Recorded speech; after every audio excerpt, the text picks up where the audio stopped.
Shalom Bracha, nous poursuivons aujourd'hui avec un nouveau Pérec, le 9e Pérec, à la première Mishnah. La Mishnah nous enseigne à côté Vleishto, le digne de celui qui écrit à sa femme, c'est-à-dire, comme explique le Barthénora, elle est encore juste fiancée, c'est-à-dire il lui a donné les kiddushin, mais il n'y a pas eu encore de choupa.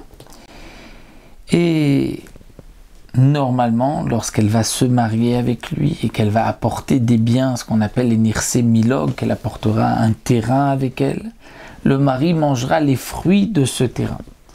Si un homme écrit à sa femme, avant son mariage, il lui dit, lorsqu'on va se marier, din ou dvarim en li benersair, c'est-à-dire je n'ai pas ni de jugement ni de parole sur tes biens. C'est-à-dire que tes biens que tu apportes sont à toi et je n'en veux pas. Je ne veux même pas manger les fruits de... Je ne veux rien avoir avec ce terrain. Est-ce qu'il pourra manger les fruits de ce terrain ou pas? Alors, le principe est le suivant, c'est que quelqu'un peut à l'avance dire je ne veux pas de quelque chose que je devrais recevoir. Mais ici, nous dit la Mishnah, il pourra manger les fruits du vivant de sa femme, veimeta, et si elle meurt, il pourra aussi yorsha, hériter de ses biens. Alors pourquoi? Parce qu'on fait un diouk dans ces mots. Qu'est-ce qu'il a dit? Alors le Barthénora nous dit que lorsque cet homme a dit je n'ai pas ni de jugement ni de parole dans tes biens, cela voudrait dire que elle peut même vendre ses biens, elle peut vendre le terrain et lui n'a rien à dire. Et comme nous l'avons vu que s'il y a eu un kinyan lorsqu'il a dit je ne veux rien, donc même si elle s'est, après cette mariée, elle veut vendre le terrain, elle peut vendre le terrain. Mais comme nous l'avons vu, les fruits, si elle ne vend pas les terrains, les fruits c'est lui qui va les manger. Pourquoi? Parce qu'on comprend comme ça, il a dit dans tes biens, je ne veux rien avoir. Mais les fruits de tes biens, ça, il peut avoir quelque chose. De plus, il a dit tes biens, c'est-à-dire tant que tu es vivante et que ces biens t'appartiennent. Mais si elle décède, donc il pourra reprendre les terrains. Et donc c'est pour cela que nous dit la Mishnah, il pourra manger de son vivant les fruits, et si elle décède, il pourra hériter du bien. Alors, Imken, lama katav ladin udvarim universal. Alors, pourquoi il a dit je ne veux rien avoir avec tes biens? C'est-à-dire, je n'ai pas de jugement, je n'ai pas de droit dans tes biens, puisqu'en fin de compte, on devait manger les fruits et que si elle meurt, il va en hériter.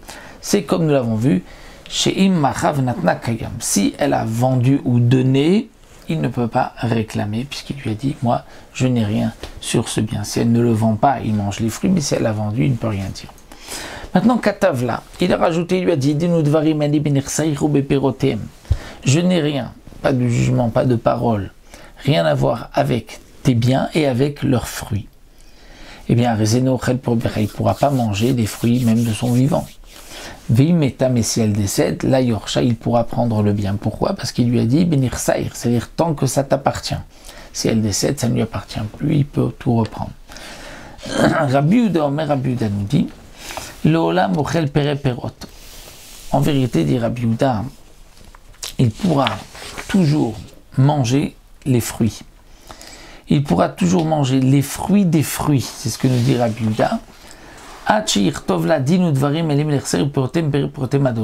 Jusqu'à ce qu'ils disent je ne veux rien avoir avec tes biens, leurs fruits et les fruits de leurs fruits, adolam, jusqu'à jamais. C'est-à-dire, la Gemara explique, nous dit le Barthénora, que c'est quoi les fruits des fruits. Elle apporte un terrain lorsqu'elle se marie, et ce terrain a eu des fruits, ça ce sont les fruits. Si il vend ses fruits et qu'il achète un terrain, et que ce terrain donne des fruits, ce sont les fruits des fruits. Donc lorsque lui a dit je ne veux rien avoir avec tes biens et leurs fruits, eh bien, pour Rabbi Yehuda, il pourrait prendre les fruits, les vendre, acheter un terrain, ça reste la propriété de la femme, et manger les fruits des fruits, parce qu'il ne s'est pas détaché, il ne s'est pas enlevé des fruits, juste du terrain et des fruits du terrain. Mais si avec les fruits du terrain, on achète un terrain qui va manger le fruit du fruit, ça, il a le droit, sauf dit Rabbi Yehuda, s'il a écrit explicitement, je ne veux rien avoir ni avec tes biens, ni avec leurs fruits, ni les fruits jusqu'à jamais.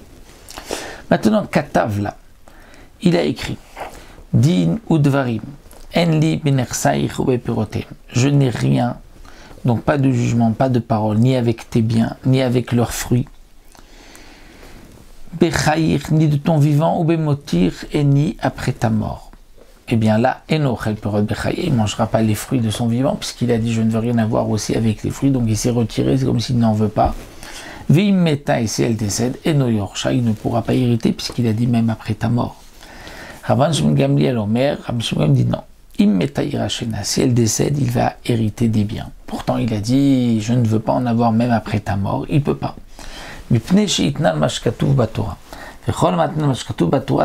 Parce que la condition qu'il a faite était contre la Torah. La Torah dit que lorsqu'une femme décède, c'est son mari qui hérite.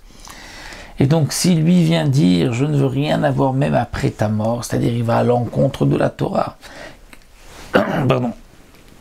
Quelqu'un qui fait un tnaï,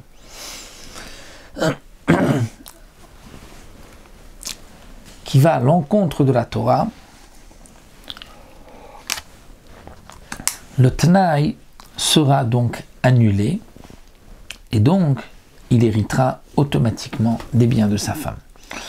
Le Barthénora précise que ce que nous dit la Mishnah, Rabban Shimon Gamliel, c'est si on considère que l'héritage des biens de la femme par le mari est minatora. Mais la conclusion de la Gemara, c'est que l'héritage n'est que midérabanan. Minatora, elle n'hérite pas, c'est juste une allusion, une asmarta du pasuk. Et donc, si midérabanan seulement il hérite, donc il n'a pas été à l'encontre de la Torah. Mais malgré tout, dit le Barthénora, la halakha est comme Rabban Shimon Gamliel. Non pas parce qu'il a fait une condition contre la Torah, mais parce que les Chachamim ont renforcé l'héritage du mari, donc l'héritage des biens de la femme par le mari, comme si c'était minatora. Et donc même si lui, il veut s'en retirer, il veut dire je ne veux pas en avoir, il ne peut pas, et il héritera malgré lui des biens de sa femme après son décès.